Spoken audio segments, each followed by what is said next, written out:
Hello. This talk is going to be about science, technology, engineering, and math. So I'm Dr. Daniel Wegert. I'm co-chair right now for the science department. Uh, Matt Lyles is here for the math department. We're going to talk about the different programs. So I'm going to start sharing my screen here. And okay, you should all be seeing my PowerPoint. It's So there. you are? Okay, good. So STEM fields, this has been getting a lot of attention recently because there's a lot of demand in these different fields. I'm going to be focusing on the science end of things, and then I'm going to hand it off to Matt. So in the science, our department is actually science and agriculture combined. We offer classes in a wide variety of sciences, including biology, chemistry, the environmental science, geology, number of different physics and astronomy classes, and we've got a wide range of agriculture classes. First, I'm going to focus on the science end, then we'll go and talk about the agriculture. Uh, some of the benefits in general, scientists are in high demand. They generally get pretty high wages, and there are a lot of opportunities for crossover.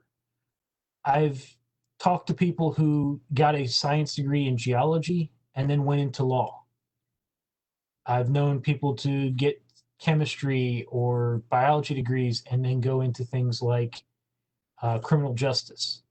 So there's a lot of ways you can use this for other things, for other degrees. Here at CTC, we offer associate degrees in many of these different fields. This will give you kind of a chance to decide, is this really right for you or not?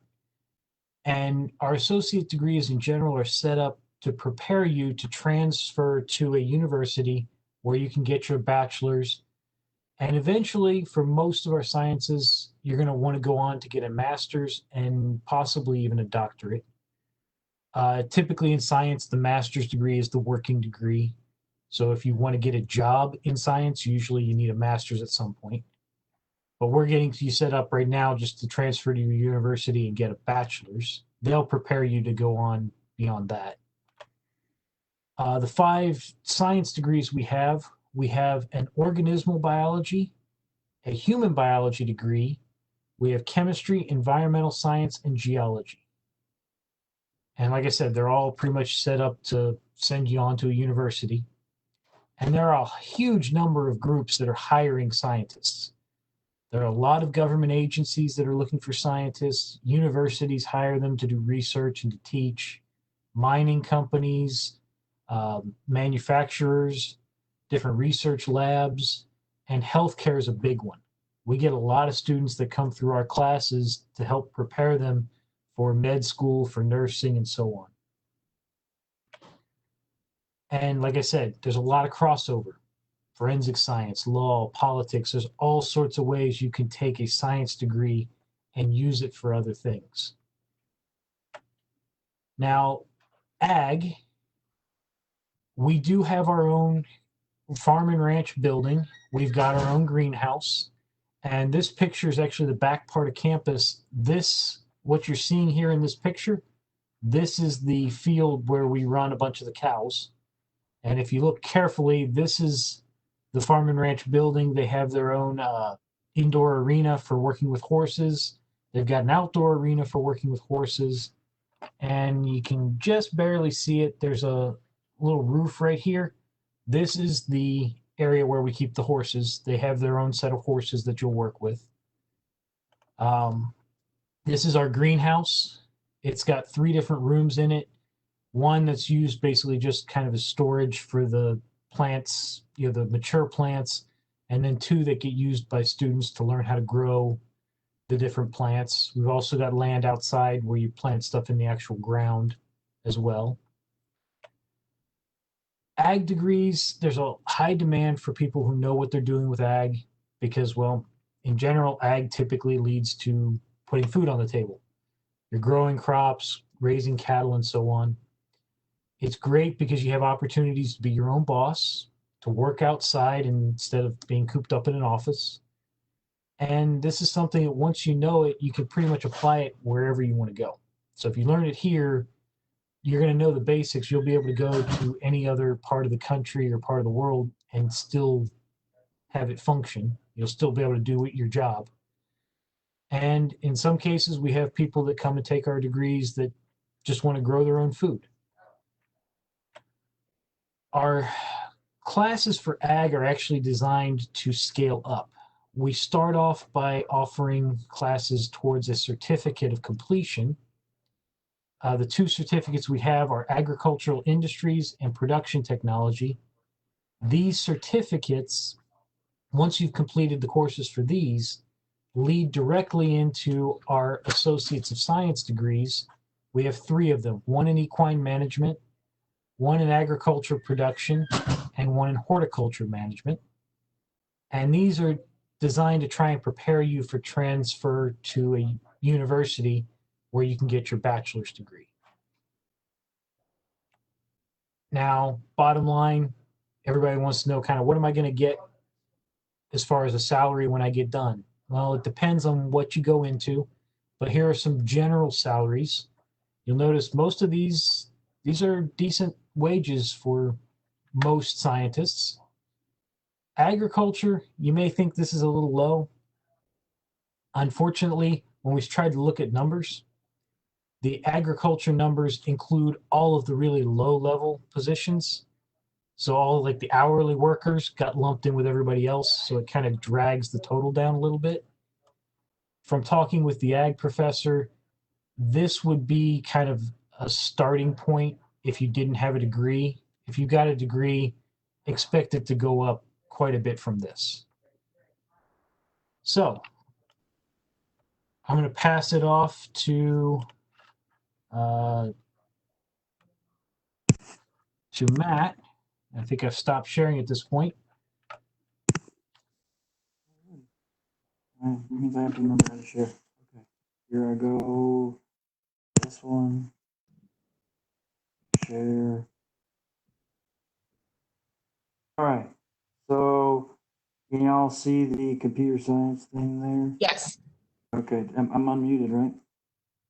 We hear you. We hear you. Okay, fair enough. So, I got tapped to also speak for computer science, although this is not my department. Computer science is a pretty pervasive field. It's pretty hot right now. You can go a lot of different directions in the corporate level, game design, lots of different things.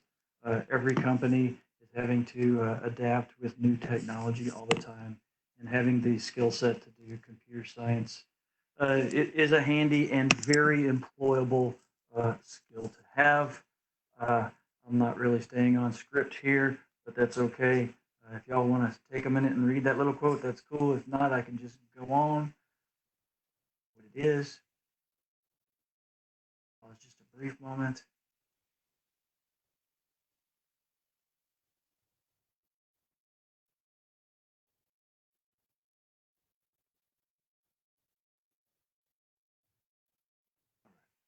All right, good, and we'll keep it going.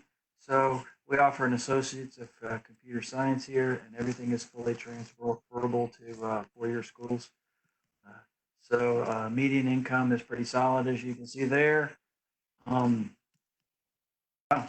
that's the end. That was a heck of a presentation, huh? All right. So no, but for real, I've taught students who've gone on to do programming for companies of all shapes and sizes, FedEx,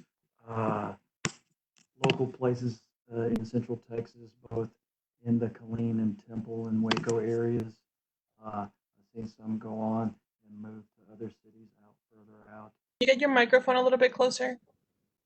I can. Is this better? Thank you. Yes. Okay. So anyway, you can go a lot of different places with it. Like with a lot of jobs, I would say you want to keep an open mind. If you're able to move, it opens your amount of opportunities quite dramatically. So I mean, I understand with family and some different things, sometimes you have to be careful of that. You don't have as much flexibility, but if you can work that into your plan, that can be helpful. Mobility helps you be able to access a broader choice of jobs to get and increase your salary. Anyway, that's what I know about computer science, which arguably is not much. I'm a math professor, so we're going to jump into things I know a little bit more about. So, in the math department at CTC, math and engineering and robotics are all under one umbrella there. We technically also have computer drafting in the same in our department, although it's not necessarily in this presentation. So, what do we offer here? Let's start with math. We offer an associate's in math. You can take a lot of people end up coming through our department, but you can start with basic stuff. You can go all the way through calculus and differential equations, linear algebra. So, and all of these upper level courses all transfer out to four-year schools. So that's nice. We have a very good success rate with all of our upper level stuff. Everything transfers out very, very well. So we work with the public institutions, University of Texas, A&M, and lots of different places to make sure that everything goes very smoothly, and we stay in touch with our students after they transfer out to kind of see how it went and adjust as we need to, and have pretty good success with it. So that's what we got. We also, in the state of Texas, it can be a little bit technical here. There's a thing called the field of study. It's just another way to say that our classes transfer well. I think Dr. Wegert said it, but I don't remember it, so I feel like we need to re-emphasize also for science as well. Our science classes also as well transfer very well to four-year schools. So whether you finish your degree with us or not, the classes are going to transfer really well, and we're here to support you and reach whatever goals that you have. Let's keep this moving here. Math careers in math. The first ones you always hear is actuary. You may not even know what that means. Actuaries typically work in either finance or insurance. They're basically statistics and probability people. Like if you run an insurance company, you need to figure out what's the probability that somebody's going to have an accident. What's the probability that somebody's going to have something happen to their home, so they can plan their finances for however many claims they might expect to see in a given period of time. If you're in finance, people are trying to grow their income, and so you want to see what's growing, what's not, and obviously you can figure out pretty quick. There's a lot of numbers and math going on with that, so it's a very applicable degree there. It pays pretty well. Data analyst is a very hot and growing field. I imagine that those numbers are just going to go up here in the coming years. Big data is a phrase you hear quite often, and math is what helps you get to that place. Operations research analyst is basically, I'll give an example. My younger brother works for a company. They do communication satellites, and they hire mathematicians to help them figure out whatever they need to make their communications work and to make the satellites move like they need, and all kind of different stuff. So it's a very employable skill. It can surprise you the different fields you can get a job in. I remember when I graduated, my cousin wanted me to come work for Shell Oil, trying to help model different places where they could potentially drill in the Gulf to try to find oil. So you wouldn't think as a math person that you might could go in some of these other directions, but it's a very employable degree. Why math at CTC? I'm a little bit technologically challenged on this thing, so give me a second. I'm going to open up a YouTube video, and then I have to pause it and share it. So give me just a half a second. I'm not very organized. Share video.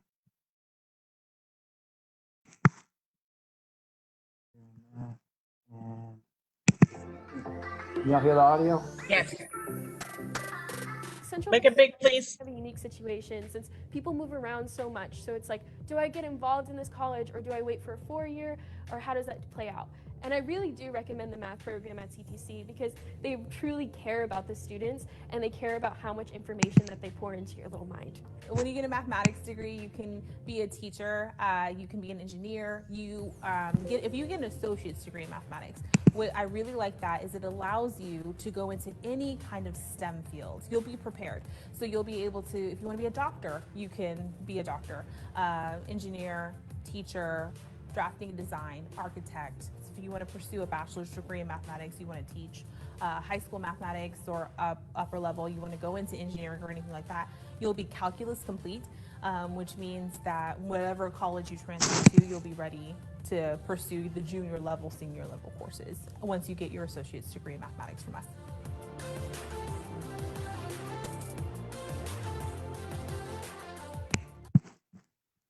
All right.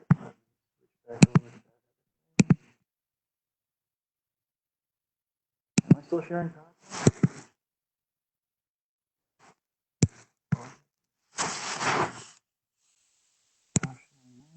There's a PowerPoint. You're good. Oh, we're back to PowerPoint right now. Okay. Fair enough. So we're here. Yeah. We offer an associate in engineering, associates of science. You start. It's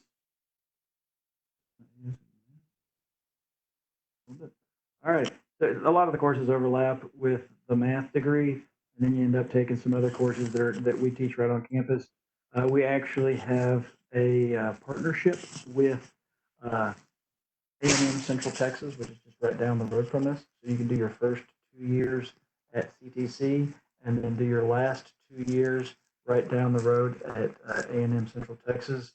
And so you can get a full bachelor's degree for under $20,000, which is really hard to do compared to other universities.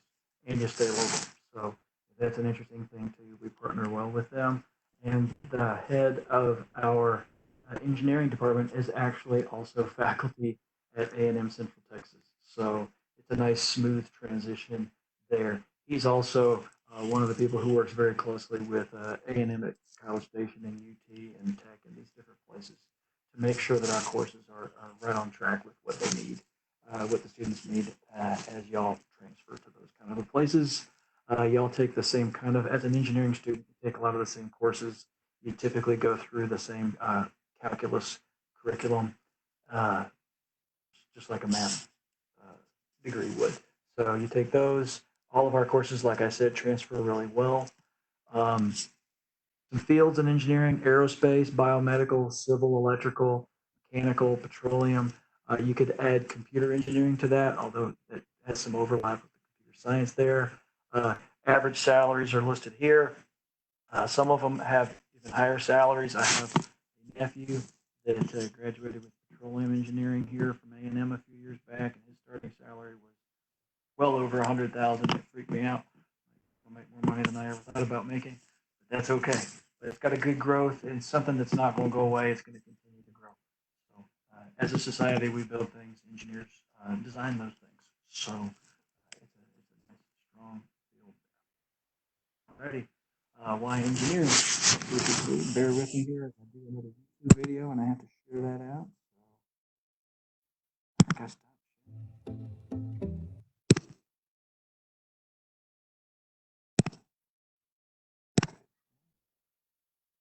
All right.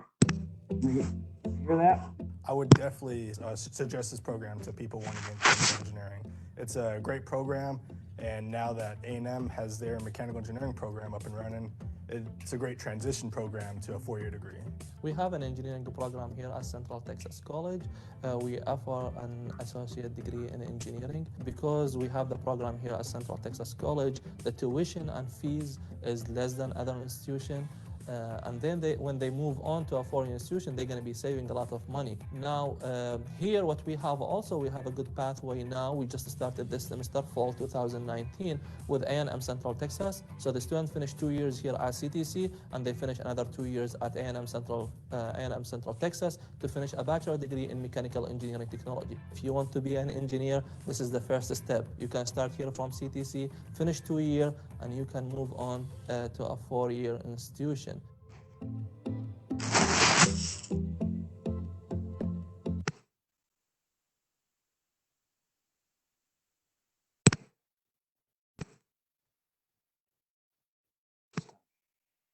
Do I see in the PowerPoint again? Quiet. Can you hear me? It's just a little bit far. Oh. Okay. Is that any better? Yes. Okay, good. All right. So that's engineering. We have a new program that is literally starting this fall. With COVID, it's not necessarily the best time to start a new degree plan, but we're not afraid. We are moving boldly forward with this.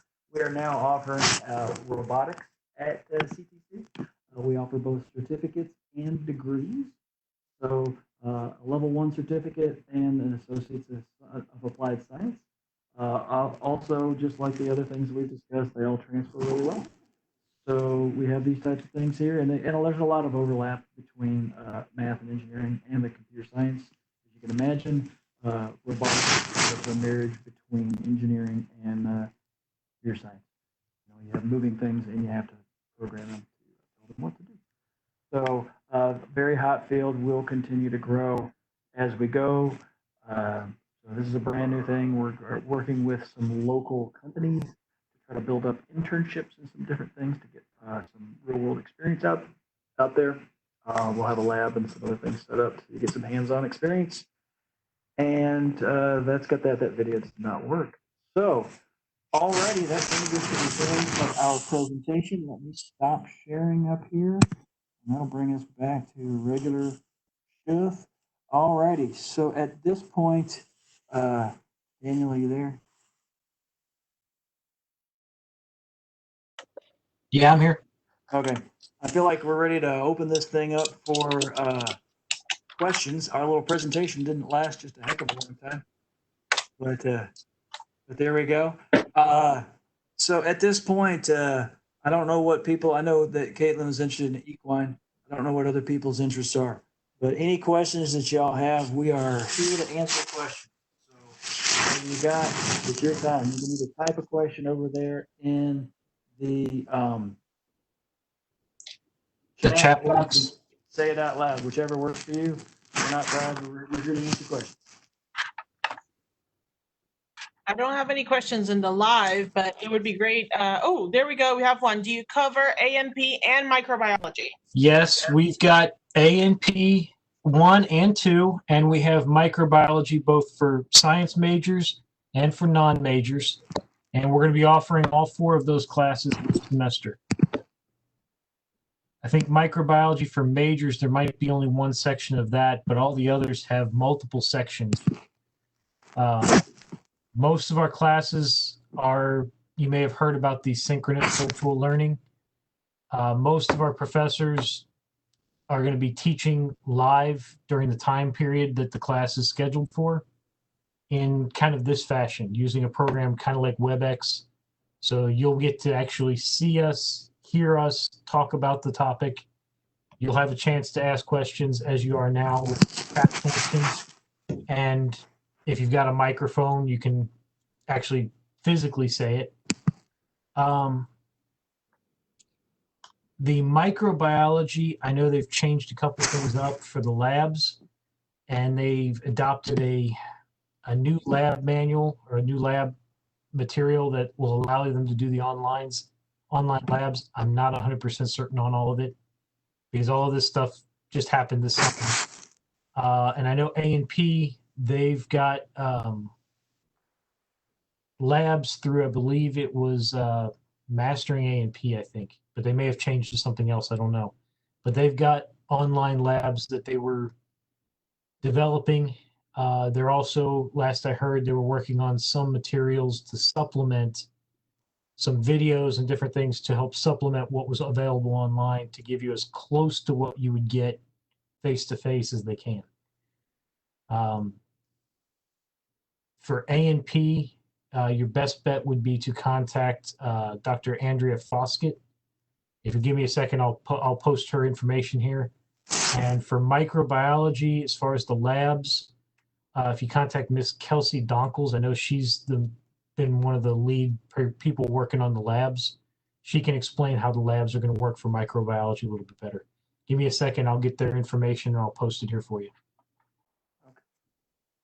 While he's typing that, I'll talk briefly about math live streaming. We've been live streaming our classes since quarantine started back in March. So we did it for the second half of spring semester. We did it for the summer, and our whole department is solid and ready to roll with it. As especially in a math class. I imagine science can be similar. With my experience of teaching math, it's important to be able to ask a question when you have it. And having a format like this where you can, like I'm using a 2-in-1 laptop right now where I can share my screen and I can use a stylus and write directly on the screen. And so I can be working problems while I'm speaking, and you can say, hey, right there, what just happened? I didn't understand that step right there, and you can ask immediately. And I would say this as new students in general, that an important skill as a new college student is to not be afraid to ask questions. That the point of us having the jobs that we do is to help you learn, and we can do that better if we know what you're struggling with. We can't read your mind.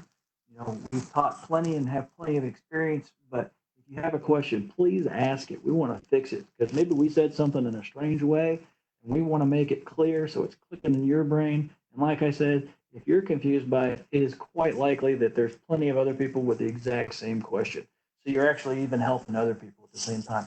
But the main thing is you're helping yourself learn.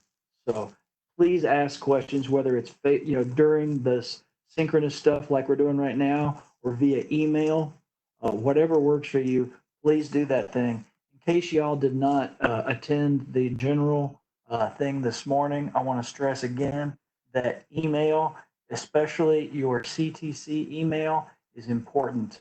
Check Blackboard regularly. Announcements happen there. There's things for the course that happens there. Every course you have will have a setup in Blackboard. Whether you're using it a lot or not depends upon the course, but announcements happen there. I always hit every new announcement I ever make. I always hit email to students, and it always just goes to the CTC email, so that you have information to connect to sessions like this where the live classes happen. It's important that you're checking your email, that you're checking the announcements so that you have access to those things. Also, be checking the syllabus when you get in there. Syllabus page 2 is important. So that's that. Does anybody else have any specific kind of questions that we might can address? And I was also going to point out, at least for the science department, if you're going to take a science class, you might want to contact that specific instructor for your class to see if there's anything different about what they're going to be doing. Because some of us are going to do things a little different than others. For instance, the geology classes, there is no online lab materials. They just don't exist. So I've been working with the other geology and faculty and staff, and we've been developing labs that you can do at home that don't require necessarily a good internet connection. It's all kind of trying to get it all self-contained as much as possible.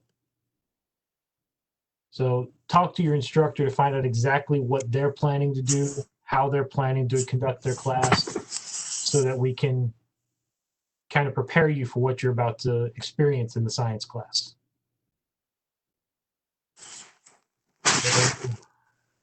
All right. Okay. I'm going to say something else here real briefly, that the bookstore is working a little differently. I know it was mentioned, at least in passing this morning, but it's good to reiterate. You can't just walk into the campus bookstore. If you're new to college, I would say that you can, on the school's website, ctcd.edu, there's access to all kinds of information, including the required materials for courses. Sometimes if you contact the professor, they can tell you of less expensive ways to acquire those things. However, it is like if you just want to be an ebook person instead of a physical textbook, there are ways to do that, lots of ways. And typically that's just fine. But if you ever have a question, I would just send an email out directly to the professor that you have for that course. It's always the best course of action on that. And they're already gearing up for their classes and are ready to answer your questions. So I would say that if you wanted to buy directly from our bookstore, whether it's with financial aid or not, it's still a possibility. I believe you order ahead and then you can do curbside pickup, I think is how it works. But if you could call them. I just verified curbside pickup is not yet available. Okay. It's something that they're working on, but it has not been solidified because I just called a little while to the bookstore manager to ask, but definitely everything has to be done online. Gotcha. So online, right now they're shipping, is that what you're saying? Yes. Okay. So I want to say then, if they're shipping it to you, if you order it at the last second, you may not have it at the beginning of the course. So that's something to keep in mind. Sometimes it's nice to be able to wait to make sure that you actually need the materials. So you kind of hold off. And then, but if you play that game and they're shipping it, it could be you're a few weeks into the course before you get those things. So you want to be careful about that as well. A lot of times you can do download or get temporary access to things online through an ebook or something. Okay. Let's see here. I don't see any other questions here, but do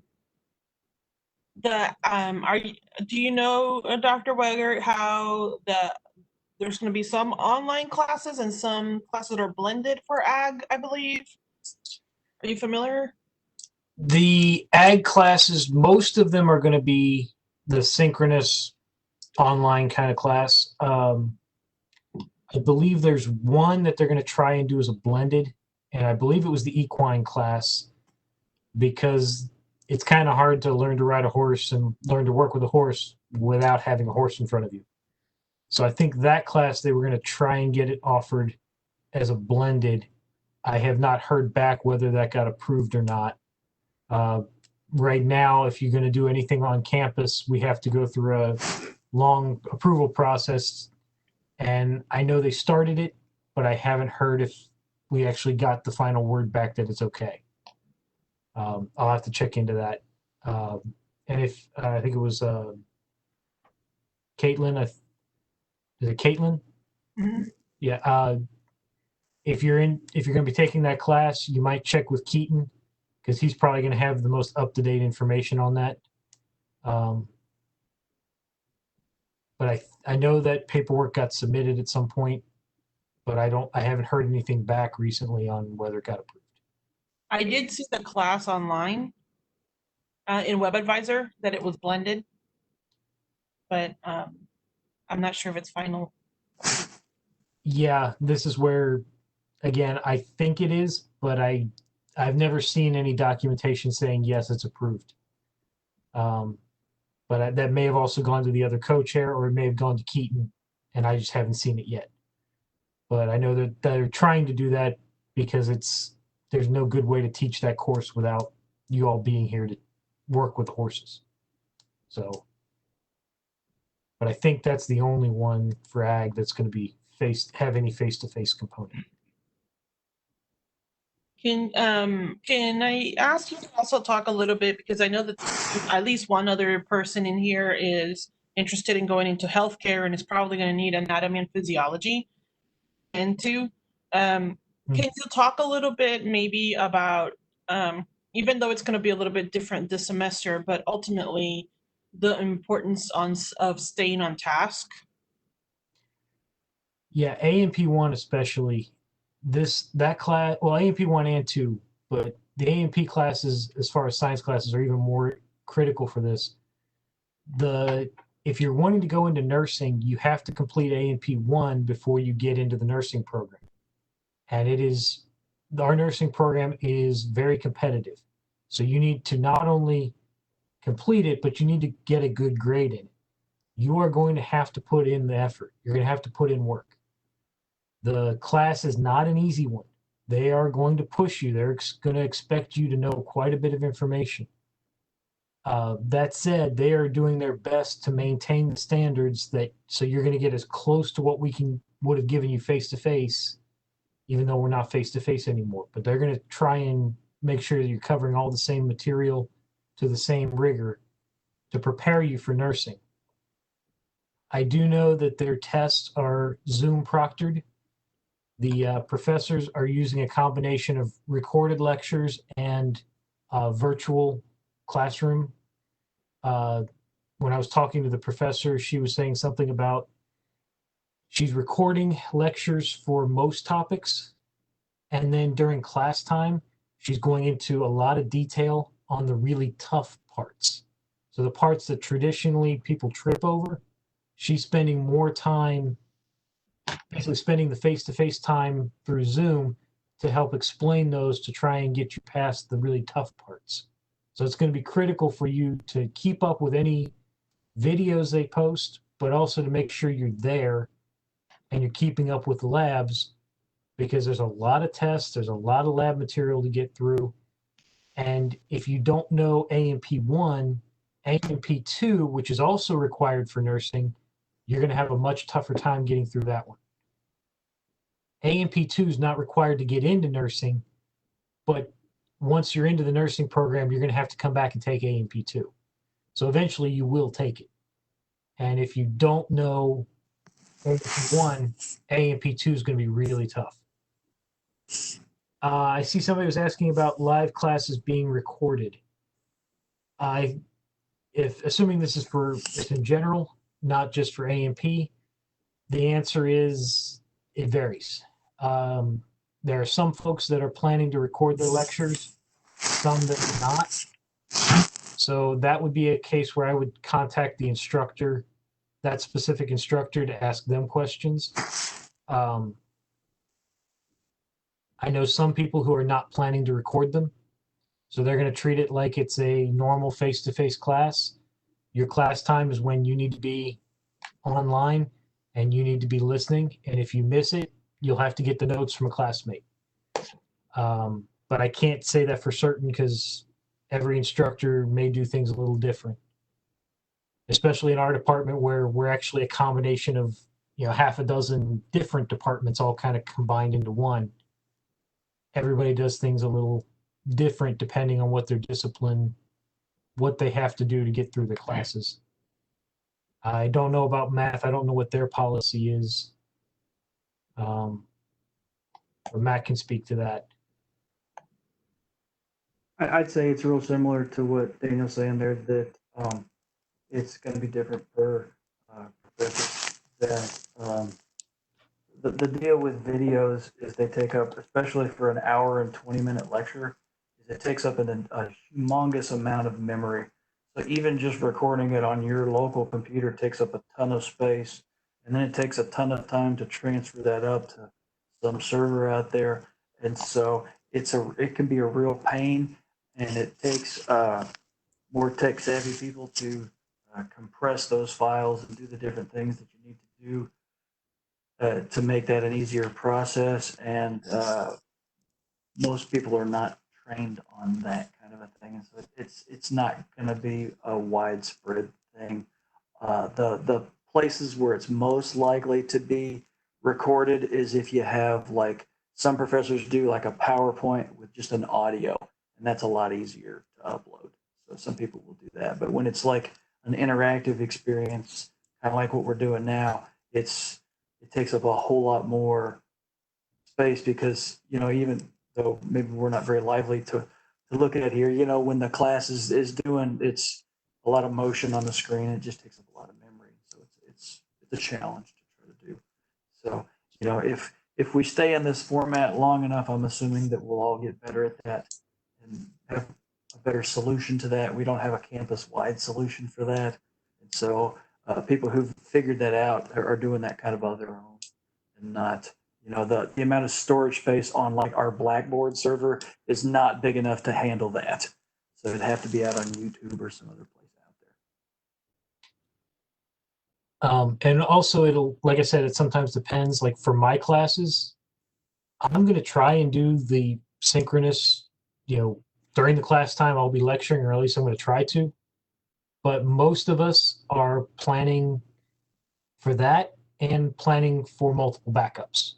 So if this doesn't work, if for some reason the synchronous isn't working, I've already been recording all my lectures with no one else, no other students in the class. It's just me giving the lecture. But I've got those videos, and if for whatever reason synchronous doesn't work, then I'll have videos that I can post as a backup. Others, I think, we're planning on doing both. I think some folks were planning on just posting the videos and then using their class time as more of a question and answer session. So this is where I say, talk to your instructor to figure out what they are planning to do, because each instructor sounds like is going to be doing it a little different to make it work with their teaching style and with their material. Yeah, I can say for myself, because that's my experience. I'm one of those, I don't record it. I would prefer you make the time to come during class time and interact and participate. But I will say, my backup for that is that I post my notes to Blackboard every time. So, the interactive experience that I'm using on my computer allows for highlighting and arrows and all kind of cool stuff. And I just save it as a PDF and upload it so it's very downloadable. So even if you have to miss, because life happens. You have sick kids, you have a car issue, you have stuff. Life does happen. If you have a VA appointment, we all know that the VA is not very flexible. It happens. So you have to miss class. It's what it is. Even for, I was just watching him wave his hand. I have the ADD. Yeah, the auto light turning off switch is not all that great. Yeah. I call it the light dance there. But anyway, so speak to your professors to see what they're doing. I'll have like a little folder that I upload the notes in Blackboard every day. But everybody has their own kind of system. So yeah, just make sure that you're reading announcements, reading your email, and interacting. One thing you may want to keep in mind, though, I do know several people are talking about quizzes and tests having to be done during the class time, especially like tests, because I think A&P is planning to do Zoom proctoring. So they will schedule a time when you have to take your test and you need to be available at that time. So if you've got kids at home, that kind of stuff, you might want to chat with your professors now, figure out the schedule so that you can make some sort of a plan for at least those test days to make sure you're available. But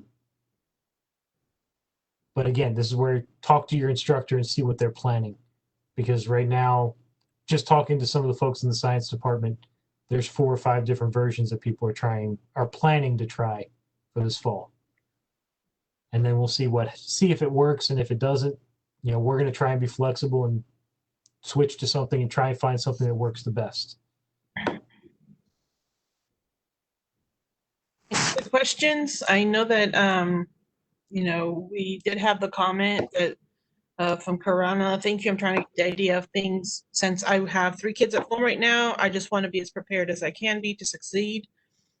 So I think the one thing right now that they have highlighted, bolded, and kind of put neon signs on is communicate with your professor. If nothing else, communicate with your professor. I think, if Matt could right now use his highlight, he would. Let me not give him ideas because he can. Let me stop. He actually can. But I think that's the main thing, if nothing else. Communication is key. Talk to them, make sure that you're getting the answers, and that you do plan on being in your classes.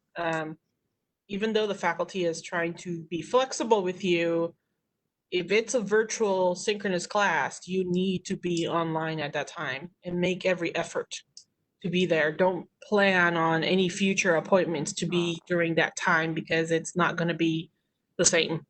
I just want to say that because I hear all the loopholes later. 2 things real quick. Sorry, Maricela, just 2 things I thought of. One, I think when we were talking about science, we were mainly talking about the lectures. Just so you know, the labs are still going to be meeting at their times as well. And when you start a lab, they're going to usually have a short introduction to the lab, explain how to do it, what to do, and so on. And then you may have lab tests or lab quizzes that will need to be done during the class time as well. So chat with them to find out how the lab is going to run as well. But that does have set days and times too. So don't think you can just blow off the lab. You're going to need to be there to get information about the lab to succeed. The other thing, as much as communication is important, it's also important to do it before. Try and get to us before the test, quiz, whatever it is you're going to miss. Try and contact us early and let us know what's going on, because if you come to us 2 weeks later, there's less that we can do. But if you give us a heads up that, hey, you've got a test scheduled this day, and I know I can't be here because I've got a VA appointment, we can work with you. But it's a lot easier on us to work with you if you tell us before the day comes. If you wait to the last minute, there's oftentimes not a whole lot that we can do to help. So please be a little proactive. Let us know early if you need help with something. I know with kids that may not necessarily always work well, but at least warn us ahead of time that, hey, I've got kids, so that we know that this could be coming. And sorry, I just saw your post. Yeah, yeah, I understand. And what you'll probably find is the professors typically will ask all the students to mute their microphones unless you have a question. That way, if your kids get loud and rambunctious, it won't interfere with anybody else. It just may interfere a little bit with you hearing what's being said. But in that case, you can always ask, hey, can you repeat that? But just like I said, the only time that might be a little bit of a problem is on the test days. And again, that talk to your professor before things come up so that you can plan for this and make accommodations. Yeah, I was gonna kind of add to that there. When we started doing our live streaming back in April, we had students who were not well versed in the mute button. And the first class I ever did, we had a rooster going off in the background. The second class I ever did, somebody's sister's friend was yelling about somebody else's mother and some other exciting, colorful things going on. It took people kind of a while to figure out, oh, I might need to mute so that we're not sharing all these things out loud. You know, sometimes people, not that we ever do this, try to do something else at the same time, and something kind of on in the background or whatever. I'm not going to name names or point fingers, but it hides that better if you hit mute too. But no, for real, it's better if you're paying direct attention because the instruction is there for a reason. It's supposed to help you learn. So, you know, if I try to, I'm trying to read here. I get distracted really easily. But yeah, computer science and computer and software engineering are a little bit different, but they're very between the two. But still, technically, computer science is in STEM because of the technology portion of the show. So they're all STEM fields. You know what I mean? Now, they're going to be lumped together in the same department typically. Some at you four-year schools split them out into kind of sub-departments separate from one another. But at our school, it's going to be the same pool of people there together. All right. What else we got? All right. Yeah. And also, some of us, you'll notice I'm in my office here on campus. That's because I can't do this at home. Because just like you got kids, I've got a 1-year-old running around at home too. So if I tried to do this at home, yeah, it wouldn't work well. Not the way he screams. He's got a really good set of lungs. I didn't hear this morning at the meeting, and I meant to say something, and I didn't.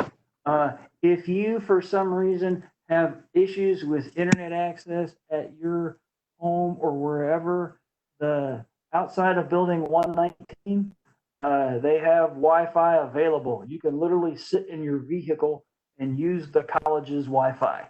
You can just park right there, kind of the same building where you get ID cards and stuff normally. If things are open and acting normal, you can just park in the parking lot right there and use the Wi-Fi. So that's free Wi-Fi right there. I know there's plenty of other businesses that do free Wi-Fi as well, but some of those are can be closed, or you get afraid of being too close to people, or whatever the case may be. But in this, you can literally sit in your car and use the Wi-Fi and be on the internet. So, you know, if you're going to ask us, I'm reading here, there's a question about dynamic programming and algorithms, and without looking at their specific course directory, I don't know the answer to that because that's not my department. I don't know if that's going to be at the 2-year school or if that's going to be a 3rd and 4th year kind of topic. I just don't know the answer to that. That's outside of my jurisdiction. So I don't know if they're looking at that or what's going on there. But I don't know the answer to that one. But we do have on our website course listing that you can check out. I don't know if I'm skilled enough to share my screen on the fly here. I'll give it a shot here, so bear with me. Your best bet would be to talk to the Computer Information Technology and Systems Department. Their phone number is 526-1164. They would probably be the best group to help you out. I'll type it into the chat as well. I just did. Okay. Oh, sorry. Everybody just did. There you go. That's funny. Okay. But yeah, they should be able to let you know what all they have. But yeah, I got a feeling that's probably going to be one that'll be more at a university level. But and you might email as well. Sometimes because the in-person stuff on campus can be a little bit spotty. Like Dr. Wegert's on campus, Maricelli's on campus. I am in my guest room at home, and I don't even have shoes on. But yeah. Ooh, don't tell anyone. But anyway, some people aren't on campus, so the person who's going to be best equipped to answer your question, you can also obviously leave voicemails if they're not there. well, and I can't guarantee it for that department, but a lot of us have our office phones forwarded to our cell phones. So if you call them, it will probably still get through to somebody because most of us still have our phones forwarded. If they stopped because people are starting to come back and work on campus. Yeah. What? I did include Dr. Oser's email, and she is a department chair that oversees computer science, and she would probably be one of the best people to ask about specifically that that class, and she will probably have a better idea as to if it's taught here or if it's something that is a higher level. But I have a feeling, just like Professor Lyles and Dr. Wegert mentioned, that sounds like it's a class that's a little bit higher level. So it might be something where you would start here, and then depending if that's what you want to continue to, to study, you can then take what you have here, transfer to a 4-year university or college, and then you can go ahead and complete your, the program.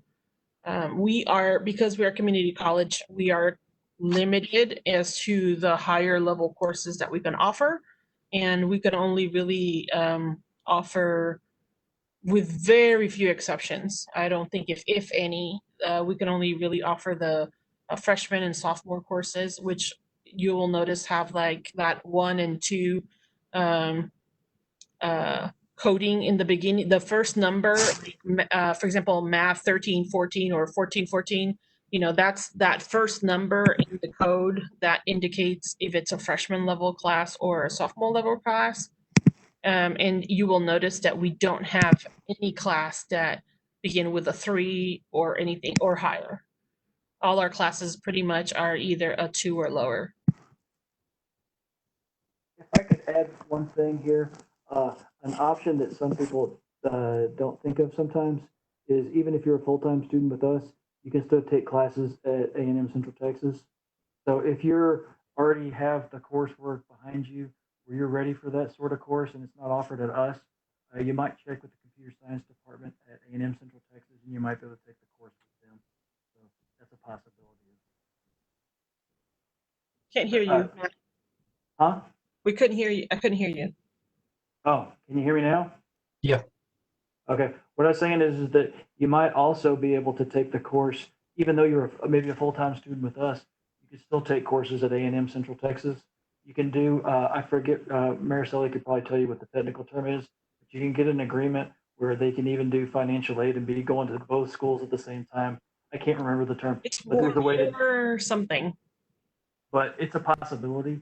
Anyway, if we don't offer it, then A&M Central Texas might. And if you could check with them, and you could also, I bet Dr. Oser would probably also know as well, because she works pretty closely with their department. So Yeah. a couple of ways you can check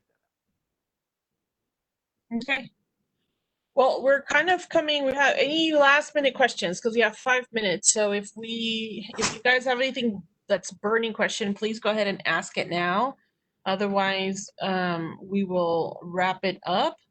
But I do want to say thank you to our presenters, Professors Lyle and Dr. Waggart, for always being so open to talking to students and these opportunities, being there to answer questions. It makes a really big difference. Every time I need them, I say, hey, can I please get you to volunteer? And they always say yes. And when they say no, it's for major reasons like childbirth a year ago. Something like, it's like, I'm so sorry I can't make it because, my wife is going to give birth. I was like, stop, you're good. You're really good. Other than that, they pretty much are open to helping students at all times. Please keep them in mind if you have questions. They are a great resource for you. Dr. Waggart went ahead and put his email down. I'm pretty sure Professor Lyles is going to do the same. Feel free to contact them or any of us if you have any questions. You will have questions, and that's okay. We expect that. That's a lot of information today, but as long as you reach out to us, we will do everything within our power to help you. And I just want to say thank you. Our next presentation, let me see, I think it's public. Nope. It's going to be Arts, Humanities, and Media. It starts at 3. I'm going to go ahead and type in the link if you are interested in participating.